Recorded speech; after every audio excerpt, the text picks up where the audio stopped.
পাতাঝরা শীতের শেষ লগ্নে হাতছানি দিচ্ছে স্মৃতির ফাল্গুন। আর মাত্র কয়েক সপ্তাহের অপেক্ষা, তারপর এই বিস্তীর্ণ প্রাঙ্গণে শুরু হবে কালো অক্ষরে স্বপ্নবোনা লেখক পাঠকের সংসার। প্রাথমিকভাবে চলছে মাটি খোঁড়াখুড়ি আর মাপঝোঁকের কাজ। সারি সারি বাঁশের গাঁথুনিতে একটু একটু করে স্পষ্ট হয়ে উঠছে বইমেলার কাঠামো। এরপরই হাতুড়ি পেরেকের ছন্দে শুরু হবে স্টল নির্মাণের কাজ।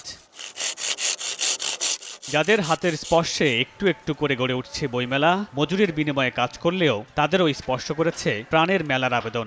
বিভিন্ন জায়গায় কাজ করি, সে জায়গা থেকে এখানে মেলার কাজ করতেছি, খুব ভালো লাগে, আনন্দ পাচ্ছি।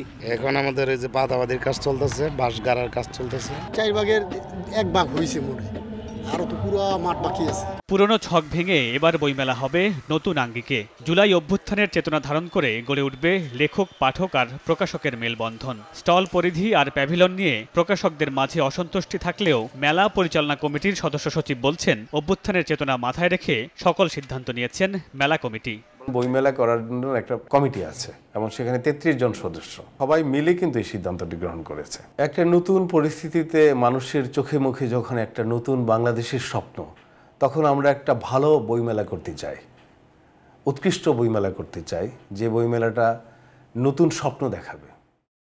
এবং এই কারণে এবার বইমেলার প্রতিপাদ্য করা হয়েছে জুলাই গণঅভ্যুত্থান, নতুন বাংলাদেশ বিনির্মাণ। তবে সবার প্রত্যাশা, সব বিতর্ক পাশ কাটিয়ে বইমেলা হয়ে উঠবে পাঠকের প্রাণের স্পন্দন।